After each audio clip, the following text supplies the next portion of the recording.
Sem- Selamat sore semuanya. Selamat datang di channel Irwansyah Tour Guide.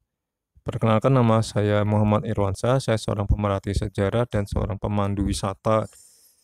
Saya akan menjelaskan tentang sejarah Masjid Istiqlal. Sebelum saya jelaskan tentang masjidnya, silakan Anda subscribe dan like, dan kemudian tekan lonceng untuk mendapatkan video-video saya berikutnya.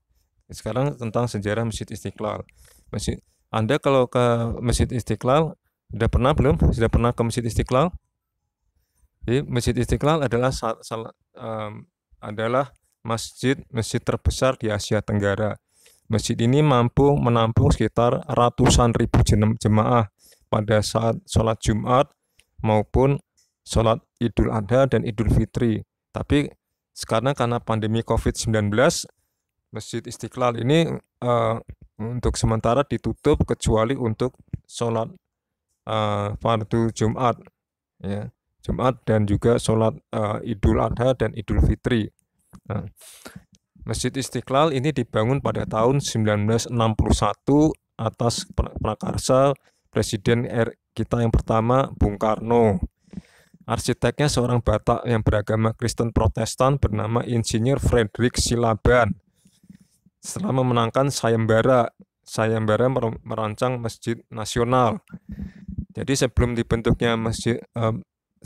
didirikannya masjid, dibentuklah suatu yayasan namanya Yayasan Masjid Istiqlal pada tahun 1950-an yang dipimpin oleh Haji Anwar Tjokorominoto, putra pahlawan nasional Haji Umar Said Tjokorominoto, dan didampingi oleh Kiai Haji Wahid Hasyim, bapaknya Presiden Gus Dur. Nah, sebelumnya pada tahun 1944 dalam satu pertemuan dengan para ulama, Bung Karno yang saat itu belum menjadi presiden diminta oleh para ulama untuk membangun suatu masjid nasional di Jakarta. Apa jawab Bung Karno?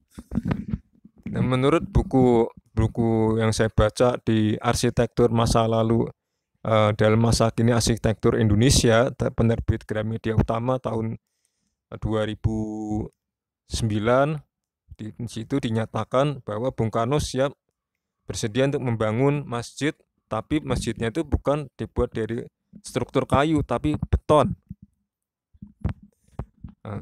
Dan baru terlaksana pada tahun 1961.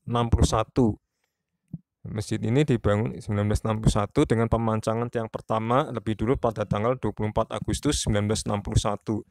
Nah, pembangunan masjid ini juga menimbulkan polemik dengan Bung Hatta, karena Bung Hatta tidak setuju pembangunan masjid ini berada di lapangan Banteng, Jakarta Pusat, yang harus merobohkan benteng Belanda, namanya benteng Frederick Hendrik. Bung Hatta menginginkan pembangunan Masjid Istiqlal itu berada di Jalan Muhammad Husni Tamrin, tapi karena pada saat itu hubungan Soekarno-Hatta sedang tidak harmonis, maka Bung Hatta tidak terlalu mencampuri urusan pembangunan Masjid Istiqlal itu. Nah, biaya pembangunan Masjid Istiqlal itu menurut arsip yang ada di arsip Masjid Istiqlal itu dibiayai oleh tiket masuk pembayaran pertunjukan sirkus dari Rusia. Nah, makna Masjid Istiqlal ini artinya apa? Istiqlal artinya dalam bahasa Indonesia artinya kemerdekaan. Terus tinggi menaranya itu hampir 70 meter alias 6.666 cm. Terus struktur bangunan terdiri dari tiang beton polihedron. Tiang-tiangnya itu lebih dari 10, jumlah tangganya sekitar ada 40-an, 45-an. Jadi melambangkan kemerdekaan. Luas Masjid Istiqlal itu kurang lebih 1 hektar. Ya. Jadi ciri-ciri khas dari arsitektur karya Frederick Silaban ini yaitu adalah menyesuaikan dengan kondisi iklim tropis, yaitu banyaknya jendela, seperti jendela-jendela yang besar-besar lah istilahnya kalau dunia arsitektur ya. Memang saya rasakan sendiri bahwa Masjid Istiqlal itu masjid yang paling nyaman. Jadi tiupan angin itu langsung ke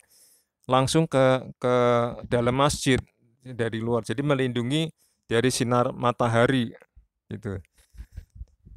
Demikian penjelasan dari saya. Terima kasih.